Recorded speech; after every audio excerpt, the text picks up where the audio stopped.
White house में बैठकर भारत की सीज फायर का ऐलान करेगा? ये आपका नेशनलिज्म है। जब हम पानी नहीं दे रहे हैं, 80% पानी पाकिस्तान का हम रोक रहे हैं, ये कहकर के पानी और खून नहीं बहेगा, आप क्रिकेट मैच खेलेंगे? मैडम, मेरा जमीर तो गवारा नहीं करता कि मैं उस मैच को देखूंगा। क्या इस हुकूमत में इतनी हिम्मत है कि उन 25 मरने वालों को फोन करके कहे कि देखो हमने ऑपरेशन सिंदूर में बदला ले लिया, अब तुम पाकिस्तान का मैच देखो? ये कहां से 4 चूहे घुसकर हमारे भारत के नागरिक को मारे? डिफरेंस आपकी क्या है?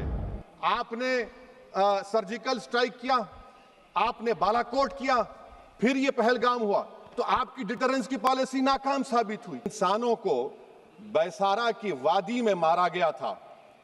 क्या आपका जमीर इस बात की इजाजत देता है कि आप ट्रेड बंद कर दिए, पाकिस्तान का एयरक्राफ्ट हमारे एयर स्पेस में नहीं आ सकता, उनकी कश्ती हमारे पानी में नहीं आ सकती, ट्रेड खत्म हो चुका है, डायरेक्ट इनडायरेक्टेड, आपका जमीर जिंदा क्यों नहीं है? किस सूरत से आप पाकिस्तान से क्रिकेट मैच खेलेंगे? जब हम पानी नहीं दे रहे हैं, 80% पानी पाकिस्तान का हम रोक रहे हैं, ये कहकर के पानी और खून नहीं बहेगा, आप क्रिकेट मैच खेलेंगे? मैडम, मेरा जमीर तो गवारा नहीं करता कि मैं उस मैच को देखूंगा। क्या इस हुकूमत में इतनी हिम्मत है कि उन 25 मरने वालों को फोन करके कहे कि देखो हमने ऑपरेशन सिंदूर में बदला ले लिया, अब तुम पाकिस्तान का मैच देखो? बड़ी अफसोस की बात है मैडम। मैडम, अकाउंटेबिलिटी किस पर है? पहलगाम किसने किया? 7.5 लाख हमारी फौज और सेंट्रल पैरामिलिट्री फोर्स है, ये कहां से 4 चूहे घुसकर हमारे भारत के नागरिक को मारे? अकाउंटेबिलिटी किस पर फिक्स होगी? एलजी पर फिक्स होगी तो एलजी को बरतरफ करिए, आईबी पर आती है तो एक्शन लीजिए, पुलिस पर आती है तो एक्शन लीजिए, मगर आप ये समझ रहे हैं कि ऑपरेशन कर दिया और हम खामोश लोग भूल जाएंगे, अकाउंटेबिलिटी फिक्स करना पड़ेगा। मैडम, डिटरेंस आपकी क्या है? आपने सर्जिकल स्ट्राइक किया, आपने बालाकोट किया, फिर ये पहलगाम हुआ, तो आपकी डिटरेंस की पॉलिसी नाकाम साबित हुई, कश्मीर की पॉलिसी नाकाम साबित हुई, 370 हटा दिया आपने एक रियासत को यूटी बना दिया और उसके बावजूद भी दहशतगर्द वहां पर पहुंच गए।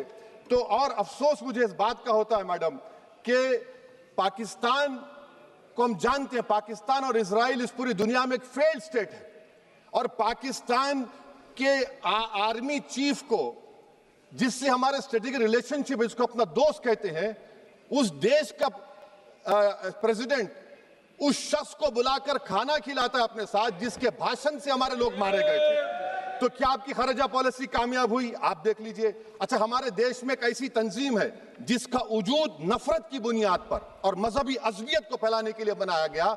उनको तकलीफ है सेकुलरिज्म से, सोशलिज्म से, मगर हमारे संविधान के प्रियम्बल में लफ्ज सॉवरेन है। सॉवरेन का मतलब यह है कि हम खुद मुख्तार हैं, हम हाकिम आला हैं, हम अपने मुल्क के मुकद्दर का फैसला करेंगे। एक गोरा व्हाइट हाउस में बैठकर भारत की सीज फायर का ऐलान करेगा? यह आपका नेशनलिज्म है। अफसोस होता है मुझे सर। मैडम, मैं आपसे पूछना चाह रहा हूं कि अगर एक चचा सैम ऐलान कर रहे हैं तो हमारी फौज पर क्या असर पड़ा होगा? हमारे उन पायलटों पर क्या असर पड़ेगा जो नहीं मालूम कितनी ऊपर आसमानों पर भारत की हिफाजत कर रहे हैं? वो नेवी का सिपाही जो समंदर में खड़ा हुआ है, उसको ये नहीं मालूम हो रहा है कि मेरा प्रधानमंत्री ऐलान नहीं किया, एक गोरे ने ऐलान किया। बड़ा ये आपके कैसा होगा ये? मैडम, मेरा सवाल हुकूमत से यह भी है कि हम कोई एडवर्सेरियल कंट्री नहीं है अमेरिका के लिए, हम दोस्त हैं, स्ट्रेटेजिक रिलेशनशिप है, क्या क्या एग्रीमेंट हमने साइन नहीं किया, तो क्या ये दोस्ती निभा रहे हैं? मैडम, मैं हिस्टोरिकल एग्जांपल दे रहा हूं, क्रुश्चेव और टीटो। क्रुश्चेव ने दबाव डाला, टीटो ने कहा मैं नहीं मानता, मैं नैम ज्वाइन करूंगा। मैडम, फ्रांस और यूएसए, डिगोल को जब यूएसए ने दबाव डाला तो डिगोल ने कहा कि तुम दोस्त हो, मगर हमारी खारिजा पॉलिसी आजाद ना है।